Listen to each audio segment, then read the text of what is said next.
সামনে আসতেছে রমজান মাস, এদিক তাকান। তারাবির নামাজ কয় রাকাত? জোর হলো না? 8 রাকাত।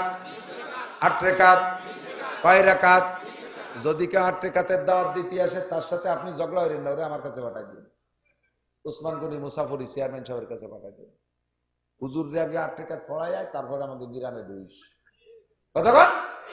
মূর্খ কাছে পারো, পাবলিক কাছে পারো, আলেমের কাছে আয়। আলেমরে পড়া, আমারে আগে তারাবির নামাজ 8 রাকাত পড়া, তাহলে তোর অত মেহনত করা লাগবে না।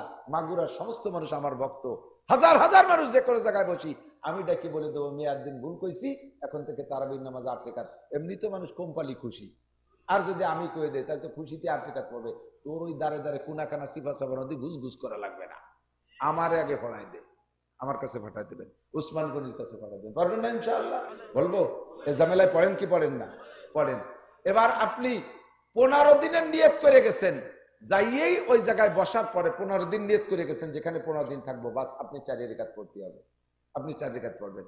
কারণ বছর যদি আবার 2-3 দিন থাকি আবার চলে আসেন, যে 3-4 দিন পরে আবার প্রোগ্রাম হয়েছে না, থাকা হবে না, বাড়ি চলে যাবো, বাস ওই 4 দিন যে কয়দিন রয়েছেন আপনি ওই কয়দিন 4 রাকাত পড়ছেন, কিন্তু 4র্থ দিন আপনি বাড়ির দিকে রওনা দিয়েছেন, এখন আপনি বাড়ি আসার রাস্তায় মুসাফির, রাস্তায় মুসাফির। হ্যাঁ, বাড়ি আসার নিয়ত করে ফেলাইছেন 4র্থ দিন, খুব ক্রিটিক্যাল একটু খেয়াল করতে হবে, মনে হয় আমার অপ্রয়োজনীয় কথা করছি নাকি তা আল্লাহ জানে, কি দেখে আসছেন বুঝতে পারতেছি না। 4 দিনের দিন আপনি নিয়ত করছেন বাড়ি যাব, এই নিয়ত করে রওনা দিয়েছেন, ফিরে আবার ব্যাক করছেন, যাবো না, না যাবো না, আজ যাবো না, কাল যাবো, আজ যাবো না। এই কাল কাল করতে করতে যদি বড়িয়ে বছর ওই জায়গায় থাকেন, তবু আপনি মুসাফির 2 রাকাত। বুঝতে পারি নাই, কাল কাল করে আপনি বছর ভরে রয়েছেন, না আজ যাবো না, কাল যাবো, কাল যাবো না, বসে যাবো, আগামী শুক্রবারে যাবো, এই করতে করতে সারা বছরও যদি সেখানে থাকেন আপনি মুসাফির। এই জায়গায় আপনি ইচ্ছাকৃত ভাবে 4 রাকাত নামাজ ফরজ পড়লে আদায়ই হবে না। ইমাম সাহেব ঢাকার থেকে আসছে বক্তা, আইসা উনি 4 রাকাত ফরজ পড়াই দিচ্ছে, ইমামতি করছে উনি, স্থানীয় মুসল্লিরা পিছনে 4 রাকাত পড়িয়ে সুন্নত পড়ছে, বেতেরও পড়ছে। এরপরে একটু দোয়া মোনা শুরু হয়ে যায়, আমারে ফোন দিয়েছে, হুজুর ঘটনা তাই ঘটছে, কি আবার পড়তে হবে, আবার পড়বে। যখন রেডি হয়েছে এর মধ্যে আমি আবার চলে গেছি সে কাছে, দেখি যে ওনারা নামাজ শুরু করছে, পড়তেছে, নামাজ পড়িয়ে ফরজ 2 রাকাত স্থানীয় ইমাম দিয়ে পড়াইছে, ফরজ পড়িয়ে এবার মুসল্লিরা শুধু ফরজ পড়ে বেরোয় চলে যাচ্ছে। আমি কি ব্যাপার, ফরজ পড়ে বেরোয় যাচ্ছেন কে, বাকি নামাজ পড়বেন না? কে আগে পড়ছি না, ওই আগে যখন 4 রাকাত পড়ছিল সেই সময় বাকি সুন্নতার বেতের পড়ছে, এই জন্য আনার পড়বে না। এদিক তাকান।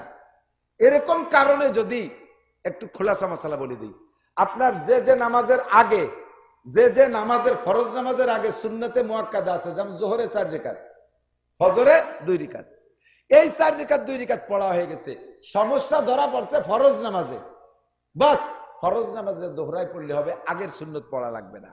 কিন্তু ফরজের পরে যেই নামাজের ফরজের পরে সুন্নত বা অন্য বেতের আছে, এই নামাজের ফরজ নামাজ যদি বাতিল হয়ে যায়, তাহলে ওই সাথে সাথে যে সুন্নতের বেতের পড়ছিলেন ও বাতিল হয়ে গেছে, ওটাও বাতিল। এই ফরজের সাথে আবার সবগুলো পড়তে হবে, কারণ এগুলো অত্যাচার আগে পড়ে ফেলেছে। কথা কি বোঝা গেছে? এর একটা মশালার দাম 60 লক্ষ বছর না বলে ইবাদতের চাইতে বেশি। আর একটা মশালা না বলে পারি না, সেটাও বলে দিই। এদিক টাকা আপনি কোনটা আগে কব বুঝতে পারছেন, এটাই কই যেটা নিয়ে বেশি ঝামেলা হয়। আপনি নামাজ পড়তেছেন, একা একাই পড়তেছেন, নামাজ পড়তে পড়তে শেষ বইটাকে দোয়া মাসুরা দুরূদ শরীফ সব পড়া হয়ে গেছে, এখন নিজের নামাজ তো একা একা বসে রয়েছে, সালাম একটু পরেই ফিরে, দোয়া মাসুরা পড়িয়ে বসে রয়েছেন, সালাম একটু পরেই ফিরে, আর তো কেউ পিছনে ঝামেলা নাই, তোর বিরক্ত হচ্ছে না, দোয়া মাসুরা পড়ে চুপ করে খানিক বসে থেকে খানিক পরে আসসালামু আলাইকুম, আসসালামু আলাইকুম। আপনি যদি এই সময় দোয়া মাসুরা শেষ হয়ে যাওয়ার পরে 3 তসবিহ পরিমাণ অনর্থক বসে থাকেন ইচ্ছাকৃত ভাবে, যে একটু পরেই সালাম ফিরেই, তাহলে আপনার ওয়াজিব তরকটা ইচ্ছাকৃত ভাবে হয়েছে, এই নামাজকে আবার পড়তে হবে। আর যদি আপনার না জানা চোখে সালাম ফিরেছি কি ফিরেই নেই এই সন্দেহের ভিতরে যদি টাইম বেড়ে যায়, তাহলে কমপক্ষে সিজদা ওয়াজিব হয়ে গেছে, সিজদা দিয়ে নামাজ সারতে হবে। অনেক জায়গায় ইমামরা ছোট ছোট যদি ইমাম হয়, পিছনে যদি বড় আলেম ওলামা দাঁড়ায়, দেখা গেল ইমাম সাহেবের দোয়া মাসুরা পড়া হয়ে গেছে, পিছনে হুজুররা এখনো দুরূদ শরীফ পড়তেছে, জোরে জোরে, বুড়ো হয়ে গেলে তো একটু ফসফস শব্দ হয়,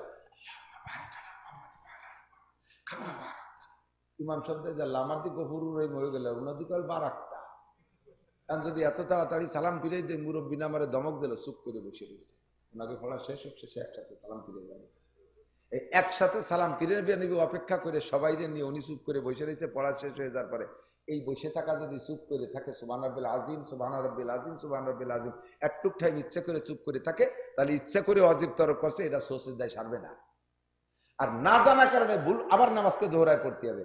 আর যদি না জানা ভুল কারণে সালাম ফিরে করতে করতে যদি দেরি হয়ে যায়, তাহলে আবার সুজদা দিয়ে সেই নামাজকে কমপ্লিট করতে হবে, নইলে সমস্ত মুসল্লির নামাজ ইমাম সাহেব তোমার গাড়ি উঠছে। এখন বলবেন যে আমাকে তো পড়া হয়নি, ইমাম সাহেবের পড়া গেছে, তা আমরা কি করবো? আপনার যদি আত্তাহিয়াতু যেটা এইটা পড়তে যদি বাকি থাকে, তাহলে ইমাম সাহেব সালাম ফিরে দেওয়ার পরও আপনি আত্তাহিয়াতুকে পুরো পড়ে দোয়া দুরুদ বাদ দিয়ে আত্তাহিয়াতু পড়ে সালাম ফিরবেন। আর যদি আপনার আত্তাহিয়াতু পড়া গেছে, দুরুদ শরীফ এক খাত পড়ছেন, এর মধ্যে ইমাম সাহেব সালাম ফিরে দিয়েছে, আপনার বাকিটুকু পড়ার জন্য দেরি করলে আপনার আবার ওয়াজিব তরফ হয়ে গেছে, ইমামের অনুসরণ করা ওয়াজিব, আপনি দেরি করতে পারবেন না, সাথে সাথে আপনি ইমামের সাথে সালাম ফিরে দেবেন। বলতেও পারবেন না হুজুর অত তাড়াতাড়ি পড়েন কে, এমনি পরে এক সময় বলতে পারতেন যে হুজুর আমরা তো বুড় হয়ে গেছি, আমাকে স্বরে কম তেলতে নে না, একটু খসখসি হয়ে গেছে, আমি একটু সময় দিয়ে নিয়ে তাহলে দরকার পারি, এভাবে বলতে পারেন, দমক দিয়ে বলতে পারবেন না। কথা কি বুঝে আসছে? খুব সতর্ক। আরেকটা মশালা না বলে পারছি না, সূরা ফাতিহা পড়ছেন, এরপরে কোন সূরা পড়বেন ভাবতে টাইম চলে গেছে, সুবহান রাব্বিল আজিম, সুবহান রাব্বিল আজিম, সুবহান রাব্বিল আজিম, ওয়াজিব তরক হয়ে গেছে, সুজদা দিতে হবে। রুকুর থেকে উঠেই আবার সিজদায় চলে গেছেন, আপনি ওয়াজিব তরক করছেন, ইচ্ছাকৃত ভাবে করছেন বিদায় নামাজ হয় নাই, আবার নামাজ পড়তে হবে। যদি ভুল করবে উঠে দাঁড়াইয়ে দেরি না করে রুকুতে চলে যান, তাহলে ওয়াজিব তরক করছেন, সুজদা দিলে সারবে। আপনি সোজা হয়ে দাঁড়াইয়া, একে বলে কওমা ওয়াজিব, উলামায়ে কেরামের কাছে শুনে দেখেন, কওমা জলসা, কওমা মানে পুরো টান হয়ে দাঁড়িয়ে কমপক্ষে কতটুকু, সামিআল্লাহু লিমান হামিদা, রব্বানা লাকাল হামদ, এই রব্বানা লাকাল হামদ বলা পর্যন্ত টান হয়ে দাঁড়ায় থাকতে হবে। আর আপনি উঠার সাথে দুটিয়ে মেরে দিয়েছেন, সামিআল্লাহু লিমান রব্বানা লাকাল হামদ, উঠে টান হওয়ার আগে দুটিই সাফ করে ফেলাইছে। আপনার এই অনুমতি দেন, রব্বানা লাকাল হামদ টান হয়ে, পারলে আর একটা দোয়া করবেন, হামদান কাসীরান তাইয়্যিবান মুবারাকান ফি, এতটুকু টাইম দাঁড়ায় থাকবেন। এত ব্যস্ততা কে, কি জন্য? বিড়িতে টান দিছে না, বিড়ির টানে দেরিয়ে করতেছেন না। সিজদা থেকে উঠে সোজা হওয়ার আগে আবার সিজদায় চলে গিয়ে হুজুর বলেন এনকুনুকা রুকরাতুল গুরাব, এগুলো কাউর ঠোকের মতো, মোরগের ঠোকের মতো ঠুকায়, মোরগের ঠোকের মতো ঠুকায়, কাউর ঠোকের মতো ঠোক দেয়। এই নামাজের ভিতরে চুরি করে। সোজা হয়ে বসে আল্লাহু আকবার, আল্লাহুম্মা গফির লানা, আল্লাহুম্মা গফিরলি ওয়ারহামনি ওয়াহদিনি ওয়ারযুকনি ওয়াআফিনি, পারলে দোয়াটা পড়েন, না পারলে কমপক্ষে এতটুকু দোয়া পরিমাণ টান হয়ে বসে থাকেন। ইচ্ছাকৃতভাবে দ্রুত গতিতে সোজা হওয়ার আগে যদি সিজদায় চলে যান, আল্লাহর কসম আপনার নামাজ হয় নাই, ওই নামাজকে আবার পড়তে হবে। আর যদি ভুল ক্রমে চলে যান, সিজদা ওয়াজিব হয়ে গেছে, কমপক্ষে একটা না একটা হয়েই গেছে। কথা কি বোঝা গেছে?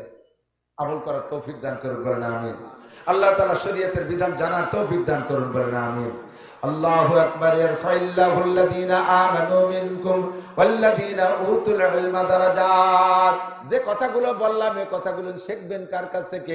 জীবন বলে 3 চিল্লা 14 চিল্লা দিলে কিতাবের থেকে এই কথাগুলো খুঁজে বের করতে পারবেন না, শোনা কথা আপনি সহিভাবে পৌঁছাইতে পারবেন না।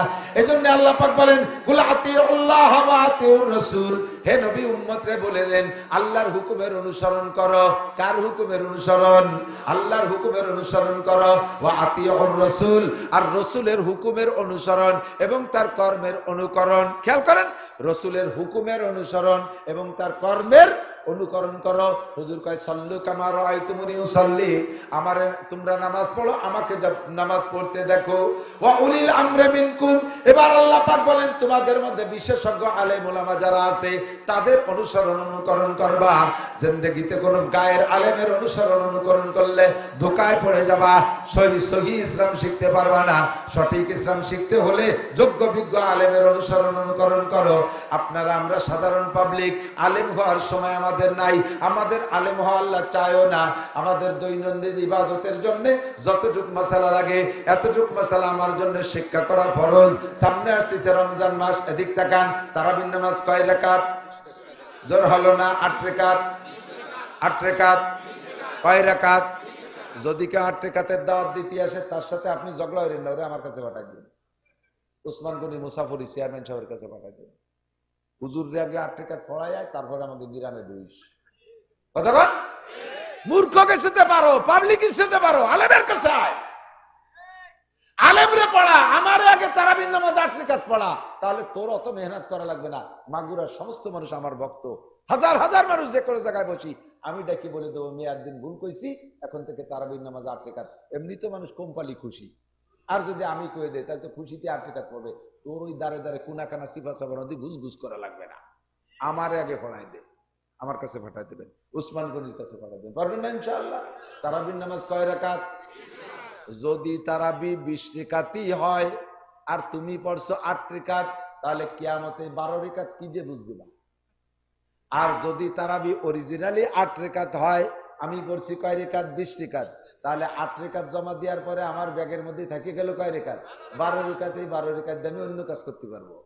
আচ্ছা, অন্য কাজের ব্যবস্থা আছে, সেটা হলো জিন্দেগিতে বহুত ফরজ নামাজ কাজা হয়েছে না, নামাজের পরিশোধ টাকায় দিয়ে হবে না, নামাজের পরিশোধ রোজায় দিয়ে হবে না, নামাজের পরিশোধ কোরআন তিলাওয়াত দিয়ে হবে না, নামাজের পরিশোধ নামাজ দিয়েই হতে হবে।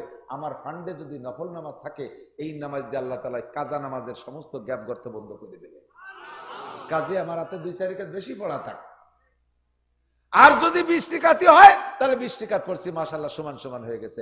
যদি 8 রেখাত হয়, তাহলে আমার ফান্ডে 12 রেখাত থেকে যাচ্ছে, আমি যে কাজা নামাজের গর্তগুলো বন্ধ করতে পারবো। যদি 20 রেখাতে আর পড়াইছিস তুই 8 রেখাত, তোর বাপ দেবে আমারে 12 রেখাত। এই 12 রেখাত কম পড়লি কি করবো আমি? ও জায়গা ভিক্ষে খয়রাত করলি, আব্বার কাছে গেলিও দেবে না, শুনছেন না? ইয়াউমা ইয়াফিরুল মারউ মিন আখিহি, ভাই ভাই থেকে পলাবে, ওয়া উম্মিহি ওয়া আবি, সন্তানে মা বলে, মাতে সন্তান বলে পরিচয় দেবে না, বাপের সন্তান পরিচয় দেবে না। কাজেই তোমার 12 রেখাতের খয়রাত কেউ তো পূরণ করবে না, এই ভিক্ষা কেউ দেবে না, আমার দামার পড়ে যেতে হবে। রমজান মাসে রোজা রাইখা পেস্ট বিরাজ দিয়ে দিনের বেলা দাঁত মাজলে রোজা নষ্ট হয়ে যায়, গুল ব্যবহার করলে রোজা নষ্ট হয়ে যায় দিনের বেলা, কোন অবস্থায় এগুলো ব্যবহার করবেন না। গিবত, শিকায়ত, গল্প, আজে বাজে পচা দরবার করলে রোজা নষ্ট হয়ে যায়। খুব নিট অ্যান্ড ক্লিন, পরিষ্কার পরিচ্ছন্ন একটা রোজা আল্লাহকে দেবেন। আল্লাহ কয় তোমাকে আমি নিজ হাতে 500 বছর গালে উঠাইয়া ইফতার খাওয়াবো, 500 বছর তোমার মুখে উঠে আমি ইফতার খাবো, তুমি আমার একটা পরিষ্কার রোজা নিয়ে এসো। করা যাবে তো ইনশাআল্লাহ? এবার সারাদিন রোজা রয়েছেন, গলা সমান ইফতার খাইয়ে গোড়ই পাচ্ছেন, সাপে আদারের মতো সিটে নামাজ পড়তে যাবি না, মাগরিবের নামাজ? কথা কয় না, রোজা ছিলাম। ওর সাথে কথা কয়নি, সে তো রোজা ছিল, এই জন্য মাগরিবের নামাজ পড়তে কোয়া যাবে না। খাইয়ে দিয়ে গলা সমান নাক সমান খাইয়েছি, তারাবির নামাজ পড়তে যাবি না? কথা কয় না, রোজা ছিলাম। কথাই বলা যাবে না, রোজা ছিল। ওর গায়ে সোয়াই দেওয়া যাচ্ছে না, সেরাত সেরাত করে আগুন ধরে যাচ্ছে, শয়তানি যত। হুজুর বলেন কামিন সাইমিন লাইসা লাহু সিয়ামিন ইল্লা জামা, হাজার হাজার রোজাদার আছে যাদের রোজায় শুধু ক্ষুধা আর পিপাসার কষ্ট ছাড়া 1 পয়সার লাভ নাই। তারা কারা? আসুমুন ওয়ালা ইউসাল্লুন, রোজা রাখে অথচ নামাজ পড়ে না। আছে না এরকম বহু? কয় যে আমি 8 বছর বয়সে থেকে রোজা রাখা শুরু করছি, জীবনেও কোনোদিন, আমার আব্বা ছাড়ি দিচ্ছে তবু আমি ছাড়ি নেই। নামাজ কয়েকটা নামাজই খালি পড়ি নিয়ে। তুমি যে রোজা রাখছো 8 বছরে, সব ভূতির উপসতে এক পাইলে তুই বাবা। ইয়াসুমুন ওয়ালা ইউসাল্লুন, নামাজ পড়ে না, রোজা রাখে। ইয়াসুমুন ওয়ালা ইস্তারিবুন আল হালাল আনিল হারাম, হারাম হালাল বাছাই করে খায় না, যা পায় তাই খেয়ে, সুদে টাকা দিয়ে সেহরি খায়, ঘুষির টাকা দিয়ে ইফতার খায়। 40 প্রকারের ইফতার পালেন কোথায়? ছিলাম আজকে ডিউটি ছিল রাস্তায়, ট্রাকের সাথে মুসাফা করছে, আল্লাহ যথেষ্ট দিয়েছে, ট্রাকের সাথে মুসাফা করছে। মুরিদরা পিচ্চাপের সাথে মুসাফা করে, আর হুন্ডা ট্রাকের সাথে মুসাফা করে পকেট ভরিয়ে, তাই যে 20 প্রকারের ইফতারি কিনে নিয়েছে। সুরা এই ইফতারি খাইছিস যেখান দিয়ে বাইরে, সেই জায়গায় দিয়ে বের করে চালবে ফেরেশতারা। বাংলা কলাম না কোন কোন জায়গায় দিয়ে বাইরে যায়, সুদিয়া টাকা দিয়ে, সেরি ঘুষের টাকা দিয়ে ইফতারি, সুরা টাকা, গাজা, এবা, ফেন্সিডিল, হিরোইন বেচা টাকা, টোন মন মারা টাকা, জাতির হক নষ্ট করা টাকা দিয়ে জন্মের কা খাইছ, বেশি দিন খাতি দেওয়া হবে না। সবগুলোকে মুহাজেরে ইন্ডিয়া, মুহাজেরে লন্ডন, মুহাজেরে সিঙ্গাপুর, বিভিন্ন দেশে হিজরত করতে পাঠাই দেওয়ার, বেশি দিন খাতি দেবো না। কথা কোন ঠিক না? আরে এক দলের কথা শুনে হাসিয়ে দাও, তুমিও ইবরাত গ্রহণ করো, ওখান থেকে উপদেশ নাও। কোন চাষিবা কম সালুন খার জন, সব চাষিরে চিনি, কেউ মারতে কম মারো না, সুযোগ পাইনি, দেখতেছি তো চোখের সামনে। সতর্ক হয়ে যাও, এক দলের কাছ থেকে আরেক দল শিক্ষা গ্রহণ করো। বাড়াবাড়ি করবা, আল্লাহ তাআলা পচা কুয়োর মধ্যে চুববে। কথা কন না কেন? বাড়াবাড়ি করবা, আল্লাহ তাআলা নিরস্ত্র মানুষের হাতে পচা কুয়োর মধ্যে চুববে। সতর্ক হয়ে যাও, হারাম খাইও না। তোমার মতো এরকম হারাম খাওয়া ইবাদত আমি চাই না। যে কয়জন গরিব মানুষ আছে, তোরা কোনো মতো ডাল চাল ফুটকুলো খেয়ে রোজা থাক, আমি তাতেই খুশি আছি। ওই বড় লোকের রোজা বাদ দেয়। এমনি দিন সে রোজা নাই, চেয়ারম্যানের বাড়ি ইফতারির দাওয়াত, সেদিন যে আগের থেকে আমি সাকটা গুছিয়ে তুই সেদিন দিয়েছে। তুই রোজা কয় যে চেয়ারম্যানের বাড়ি দাওয়াত দিচ্ছে, রোজা না তাই করি কি? তাহলে এই রোজা আল্লাহ কইলে রোজা থাকতে আল্লাহর বাড়ি দাওয়াত, সে দাওয়াত খার রোজা তাও না, তুই চেয়ারম্যানের বাড়ির বিরিয়ানি খার রোজা রেখেছিস না। আল্লাহ হেফাজত করে না। আমি اللهم صل على محمد وعلى آل سيدنا محمد وبارك وسلم اللهم آمين ربنا ظلمنا أنفسنا وإن لم تغفر لنا وترحمنا لنكونن من الخاسرين ربنا فاغفر لنا ذنوبنا وكفر عنا سيئاتنا وتوفنا مع الأبرار আল্লাহ আমাদের জীবনে সব গুনাহ খাতা maaf করে দেন। না জানি না বুঝে যে ভুলগুলো আলোচনা করছি, যে কত হয়ে গেছে তা জানি না। আল্লাহ আল্লাহ কিভাবে সংশোধন করব পথ খুঁজে পাচ্ছি না, তুমি কুদরতি কায়দায় ক্ষমা করে দিয়া আমাদের সবার এই ভুলগুলো তুমি মাফ করে দাও। সগীরা কবিরা